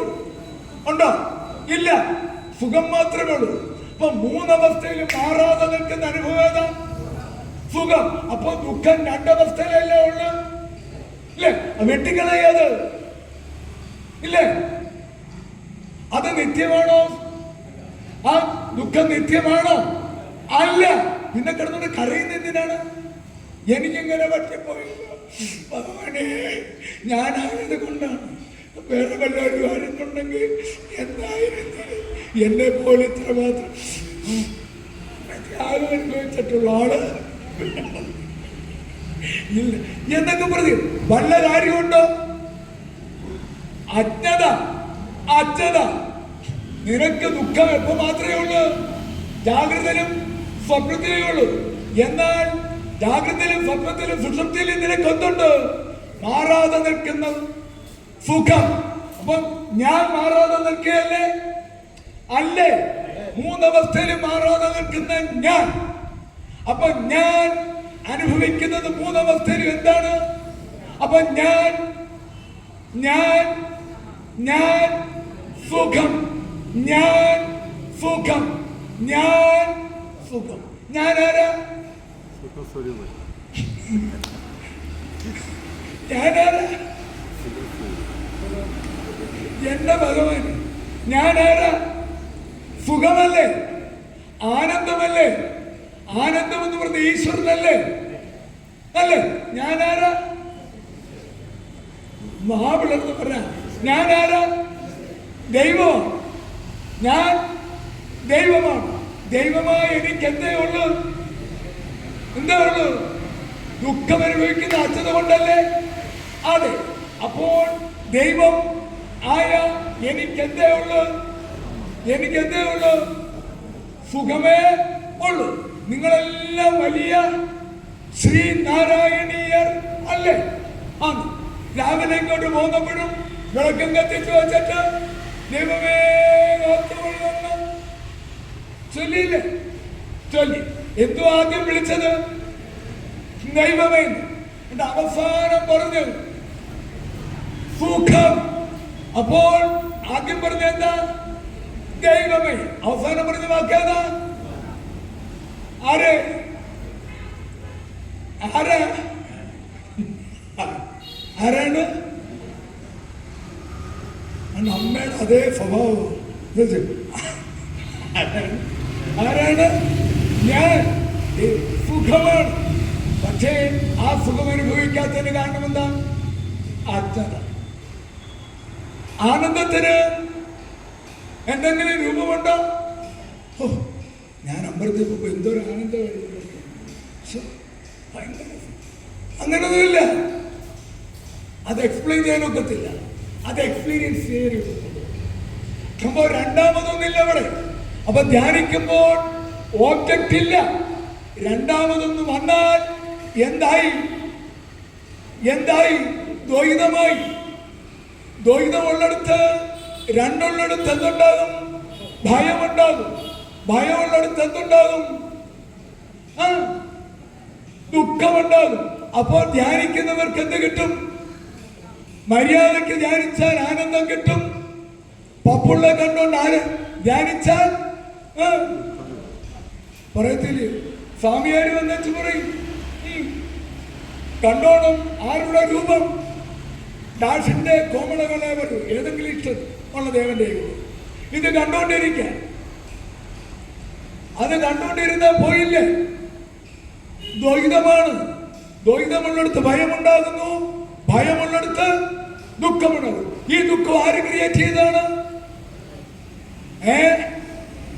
നമ്മൾ അത് തിരിച്ചു പറയുന്നു. ഞാനാണ് അതിന് കാരണം. അപ്പോൾ ഞാൻ എന്താവാൻ പാടില്ല? ദുഃഖമാകാൻ പാടില്ല. ഞാൻ സുഖമാകണം. സുഖമാകാൻ നമ്മൾ ഉപാസിക്കേണ്ടുന്നത് എന്തിനെയാണ്? ഓങ്കാരത്തെ. അപ്പൊ നമുക്ക് ഒന്ന് ഉപാസിച്ചുകൾ. ശരി, സമയം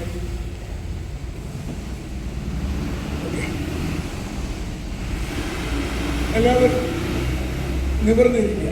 നട്ടല് നിവർന്നിരിക്കണം. ഉള്ളവർ മതി.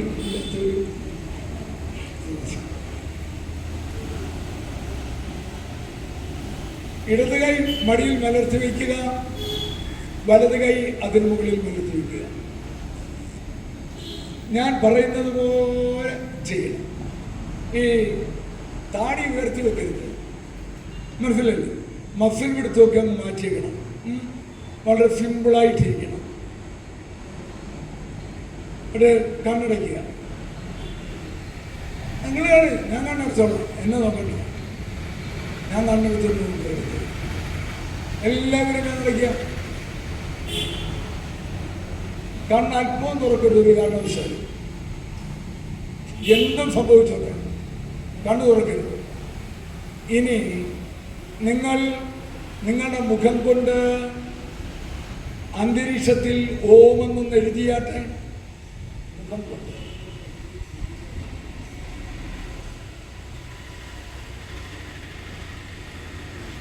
ഓക്കെ. ആ ഓങ്കാരത്തെ നമ്മൾ നമ്മുടെ ആജ്ഞാചക്രത്തിലേക്ക് രണ്ട് പുരികങ്ങളുടെയും മധ്യഭാഗത്തേക്ക് ആവാഹിക്കുക. നോക്കൂ, അതിനെ ഭ്രൂമധ്യം അഥവാ ആജ്ഞാചക്രം അഥവാ നാസികാഗ്രം എന്നൊക്കെയാണ് പറയുന്നത്. അവിടെ ആ ഓങ്കാരം സ്വർണ്ണവർണ്ണത്തിൽ പ്രകാശിക്കുന്നത് കണ്ടുകൊള്ളുക. ഭാവന ചെയ്യുക. ഭാവന ചെയ്യുമ്പോൾ കണ്ണിൻ്റെ ദൃഷ്ടി അല്പം മുകളിലേക്ക് ഉയർത്തി വേണം രണ്ട് പുരികങ്ങളുടെയും മധ്യഭാഗത്ത് നോക്കേണ്ടത്. ഓക്കെ. അതിൻ്റെ കാരണം നമ്മളുടെ ഈ രണ്ട് പുരികങ്ങളുടെയും മധ്യഭാഗത്ത് പീനിയൽ ഗ്ലാൻഡ് എന്ന് പറയുന്നൊരു ഗ്ലാൻഡുണ്ട്. ആ ഗ്ലാൻഡിനെ ഉത്തേജിപ്പിക്കാൻ വേണ്ടിയാണ് ദൃഷ്ടി മുകളിലേക്ക് മറയ്ക്കുന്നത്. അതൊക്കെ പിന്നെ ഒരിക്കൽ പറഞ്ഞു തരാം. എന്താണ് അങ്ങനെ നോക്കിയിരിക്കുക. അത് സ്വർണ്ണവർണ്ണത്തിൽ പ്രകാശിക്കുന്നതായി കാണുക, കണ്ടുപിടിക്കുക. എന്നിട്ട് ഇനി ഞാൻ പറയുന്നത് പോലെ ശ്വാസം പിടിക്കുകയും വിടുകയും ചെയ്യണം. അപ്പം ശ്വാസം അകത്തേക്ക് പിടിക്കുമ്പോൾ ആ ശ്വാസം അകത്തേക്ക് ചെല്ലുന്നതിൻ്റെ ശക്തി കൊണ്ട് ആ ഓങ്കാരം, സ്വർണ്ണവർണ്ണത്തിലുള്ള ഓങ്കാരം വളരെ ജ്വലിച്ച് പ്രോജ്വലിച്ച് വളരെ വലിയ ദിവ്യപ്രഭയായിത്തീരുന്നത് പോലെ കാണണം. നമ്മുടെ അടുപ്പിലേക്ക് നമ്മൾ ഊതുമ്പോൾ കനലെങ്ങനെ മിന്നി അത് കത്തി ആളിക്കത്തുന്നത് പോലെ ഈ പ്രാണന്റെ ഉദ്ദീപന ശക്തി കൊണ്ട് ആ ഓങ്കാരം പ്രോജ്വലിക്കുന്നതായി കണ്ടുകൊള്ളണം. ഓക്കെ. ബ്രീത്ത് ഇൻ, പിടിച്ചോളൂ അകത്തേക്ക്. ഔട്ട്, വെളിയിലേക്ക് വിടുക. In,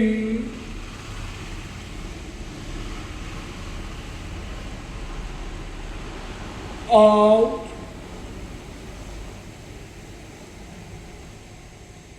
breath in,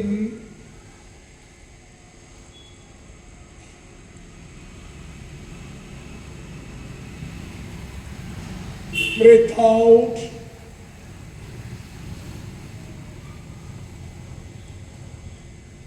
in,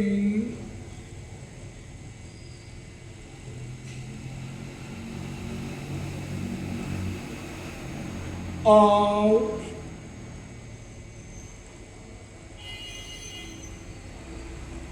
in,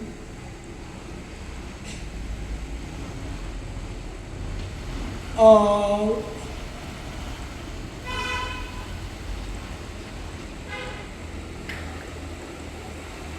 in,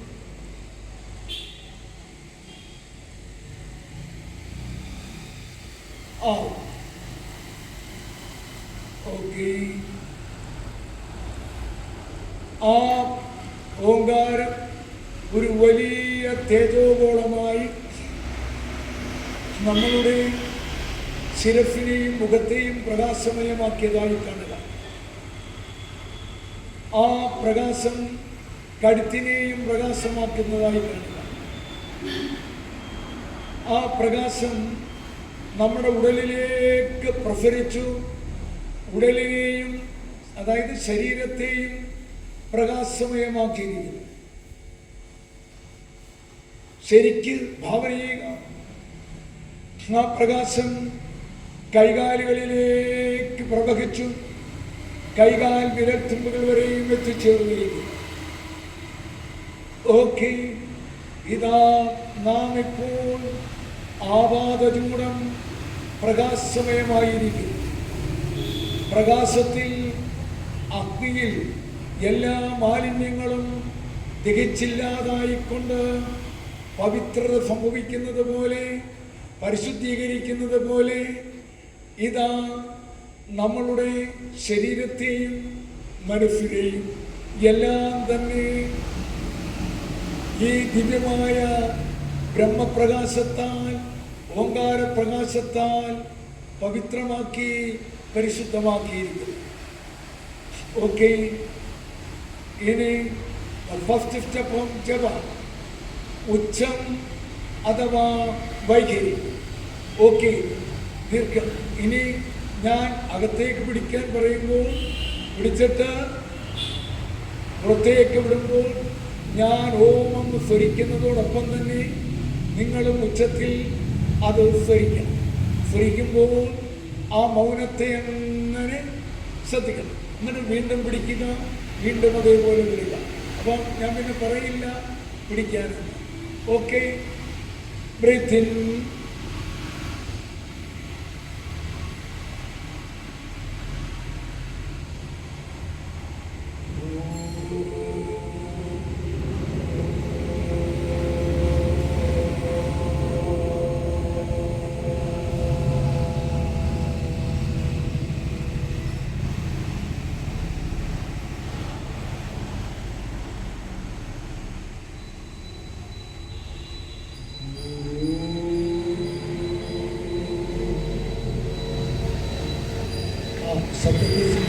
ശബ്ദത്തെ ശ്രദ്ധിക്കുക,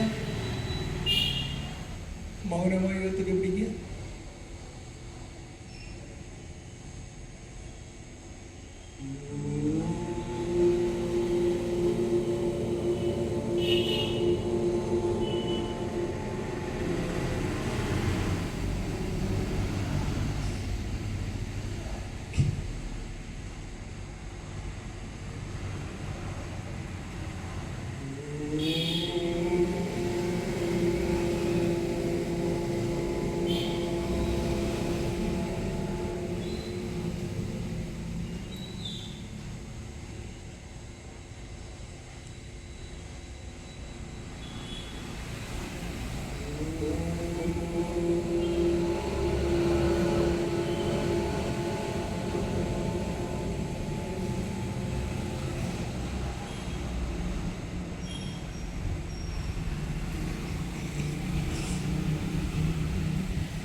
Okay, the second step, ഉപാംശു അഥവാ മധ്യമ. ഉകാരപ്രധാനമായ ഉകാരം കൊണ്ട് തേജസ്സിനെ ഉപാസിക്കും. ഓക്കെ, നമ്മൾ മാത്രം കേൾക്കത്തക്ക രീതിയിൽ മൃദുവായി സ്വരിക്കുക. ഞാൻ ഒരല്പം ഉയർത്തി ചൊല്ലിക്കൊള്ളും നിങ്ങൾക്ക് ഫോളോ ചെയ്യാൻ വേണ്ടി. Okay, breathe in,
okay, next third step മകാരപ്രധാനമായ ഒരു കാര്യമുണ്ട്. നാം പ്രാർത്ഥനയെ ഉപാസിക്കുക. ഓക്കെ, നാം ചുറ്റും നാമമെല്ലാം അടച്ചു വെച്ചുകൊണ്ട് പ്രാണിനെ അകത്തേക്ക് വിളിച്ചിട്ട് പുറത്തേക്ക് നമ്മൾ വിടുമ്പോൾ മനസ്സുകൊണ്ട് മാത്രം ഓ എന്ന് സ്വരിക്കണം. മനസ്സുകൊണ്ട് മാത്രം ഓ എന്ന് സ്വരിക്കുക. അപ്പോൾ ആ മനസ്സുകൊണ്ട് സ്വരിക്കുന്നതനുസരിച്ച് ശ്വാസം പുറത്തേക്ക് വിടുക. ഇതിനെയാണ്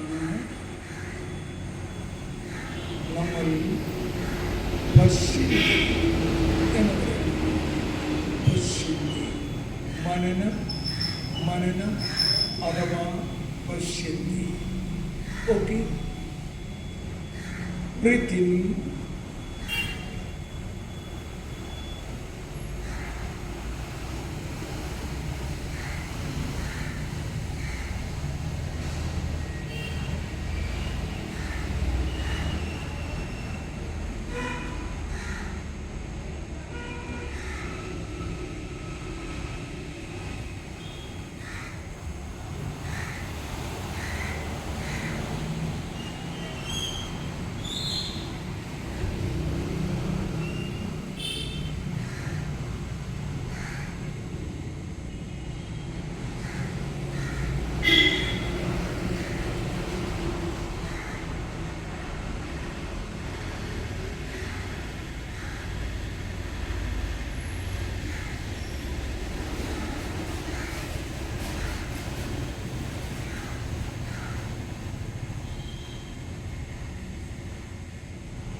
ഓക്കെ.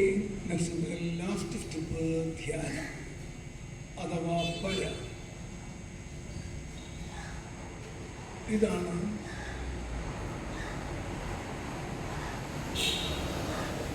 ആത്മാവ് കൊണ്ട് ആത്മാവിനെ ഉദ്ധരിക്കുന്നത്. സംവിശ്യത്യാത്മനാത്മാവ്. നോക്കൂ, നമ്മൾ ദീർഘമായി ശ്വാസം അകത്തേക്ക് പിടിച്ചിട്ട് പുറത്തേക്ക് വിടുമ്പോഴും മൗനം മാത്രമാണ്. അവിടെ മൗനം മാത്രമേ. അപ്പോൾ നമ്മുടെ ഇന്ദ്രിയങ്ങളും മനസ്സും എല്ലാം നിഗ്രഹിക്കപ്പെട്ടു. നമ്മൾ ആ പ്രാണൻ അകത്തേക്ക് കയറുമ്പോഴും പുറത്തേക്ക് പോകുമ്പോഴുമുള്ളതായ ആ മൗനത്തെ അങ്ങനെ ശ്രദ്ധിക്കുക. ശ്രദ്ധിച്ചു കഴിഞ്ഞാൽ നിശ്ചിത കാലം കഴിയുമ്പോൾ നമുക്ക് ഓങ്കാരം പെരുമ്പുറം വിടുന്നത് പോലെ കേൾക്കാൻ കഴിയും. ഓക്കെ, ബ്രീത്ത് ഇൻ,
ഓക്കെ, ഇനി എല്ലാവരും കൈയെടുത്ത് കൂപ്പി നമസ്കരിക്കുക.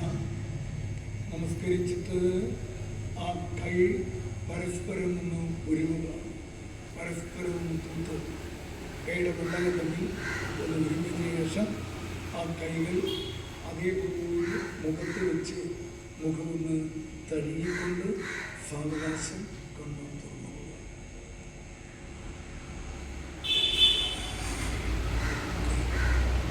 ഇതാണ് ജപം. ഇതിൻ്റെ ഒരു നിശ്ചിത സ്റ്റേജിൽ എത്തിക്കഴിഞ്ഞാൽ പിന്നെ നമുക്ക് ഉച്ചവും ഉപാംശവും മാനവും ചെയ്യേണ്ട കാര്യമില്ല. നമ്മൾ ചിന്തിക്കുമ്പോൾ തന്നെ നമ്മൾ ധ്യാനത്തിലേക്ക് ആയിത്തീരും. അപ്പോൾ അതുവരെ കുറച്ചു കാലം കഴിയുമ്പോൾ എന്ത് ചെയ്യും? നമ്മളിങ്ങനെ ശ്വാസം വിടുമ്പോൾ ശ്രമിച്ചുകൊണ്ടാണല്ലോ വിട്ടത്. അപ്പോൾ നമ്മുടെ ശ്വാസത്തിൽ അതങ്ങനെ അതങ്ങനെ തിങ്ങി നിറഞ്ഞു കിടക്കും. കുറച്ചു കാലം കഴിയുമ്പോൾ നമ്മൾ ചൊല്ലിയില്ലെങ്കിലും നമ്മുടെ ശ്വാസത്തിൽ ഈ ശബ്ദം എന്ത് ചെയ്യും? അങ്ങനെ മുഴങ്ങിക്കൊണ്ടേ ഇരിക്കും. അപ്പോൾ ധ്യാനത്തിൽ നമുക്ക് ഇത് പെരുമ്പറ മുഴങ്ങുന്നത് പോലെ കേൾക്കാൻ കഴിയും. അങ്ങനെ ആയ ഒരു തലത്തിലേക്ക് എത്തിച്ചേരുമ്പോൾ അതാണ് ഈശ്വരനാഥമെന്ന് പറയുന്നത്. നമ്മളിൽ തന്നെ നടക്കുന്നതായ, നാം അറിയാതെ നടക്കുന്നതായ ആ നാഥം ഈശ്വരനാഥമാണ്, ബ്രഹ്മനാഥമാണ് ഓങ്കാരം. ആ ഓങ്കാരം നമുക്ക് കേൾക്കാൻ കഴിയും. അപ്പോൾ അത് കഴിഞ്ഞാൽ നമ്മൾ ഏത് സമയത്ത് നടക്കുമ്പോഴും ഇരിക്കുമ്പോഴും ഉറങ്ങുമ്പോഴും എല്ലാം നമ്മുടെ ഈ ശ്വാസത്തിലൂടെ നാം അറിയാതെ കണ്ട് തന്നെ മൗനമായിട്ട് ഏത് നാദം മുഴങ്ങും? ഓങ്കാരനാദം മുഴങ്ങും. അങ്ങനെയായാൽ നമ്മൾ ദൈവത്തിന് തുല്യമായി തീരുകയാണ് ചെയ്യുന്നത്. അതത്രയും മുക്തിപദമെന്ന് പറയും. നോക്കൂ, ഭഗവാൻ ശ്രീകൃഷ്ണൻ പറയുന്നുണ്ട് ഭഗവത്ഗീതയിൽ. എന്താ പറയുന്നത്? ഓമിത്യേകാക്ഷരം ബ്രഹ്മ വ്യാകരൻ മാമനുസ്മരൻ യപ്രയാദിത്യജന്തേകം സായായാതി പരമാംഗതി. യാതൊരുവനാണോ അവസാന കാലഘട്ടത്തിൽ ശരീരം തിരിച്ചു പോകുന്നത്, അവൻ ഓങ്കാരസ്മരണ ചെയ്യുന്നവനാണെങ്കിൽ അവൻ്റെ ശരീരത്തിൽ നിന്നും ഈ പ്രാണൻ പോകുന്നത് ഏത് നാദത്തോടുകൂടി ആയിരിക്കും? ഓങ്കാരനാദത്തോടുകൂടി ആയിരിക്കും. അങ്ങനെ പോകുന്ന ആ സോള് പരമമായ ഗതിയെ പ്രാപിക്കും. ഒരു പക്ഷേ ആ ആളിന് വീണ്ടും ജന്മമുണ്ടെങ്കിൽ സാധാരണപ്പെട്ട വീട്ടിൽ ജനിക്കില്ല. സാധാരണപ്പെട്ട വീടെന്നുള്ള അർത്ഥം സാധാരണ ഒരു ദമ്പതികൾക്ക് മകനായോ മകളായോ ജനിക്കില്ല. അവർ ഉത്തമ ദമ്പതികളുടെ മക്കളായി സർവൈശ്വര്യങ്ങളോടും കൂടിയ സദ്ഗുണസമ്പന്നരായിട്ടായിരിക്കും ജനിക്കുന്നത്. കാരണം ബോധത്തോടുകൂടി മരിച്ചവർ ബോധത്തോടുകൂടി മാത്രമേ ജനിക്കുകയുള്ളൂ. അങ്ങനെ ബോധത്തോടുകൂടി ജനിച്ചതാണ് ആര്? നാരായണ ഗുരു. അതാണ് പിണ്ടനന്ദിയും മറ്റും എഴുതിയിട്ടുള്ളത്.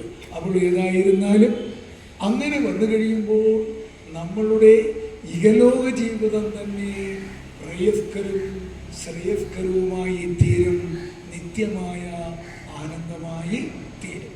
അതാണ് ഗുരു നമ്മെ പഠിപ്പിക്കുന്ന തത്വം ഓങ്കാരേശ്വര ക്ഷേത്രത്തിലൂടെ.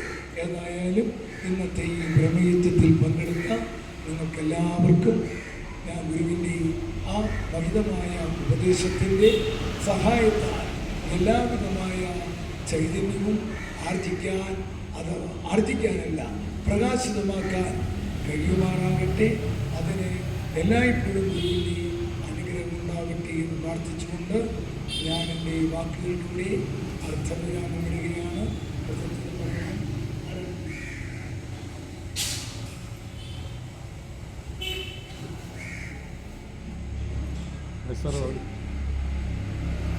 അതെത്ര ഇല്ലെങ്കിൽ വേണ്ട.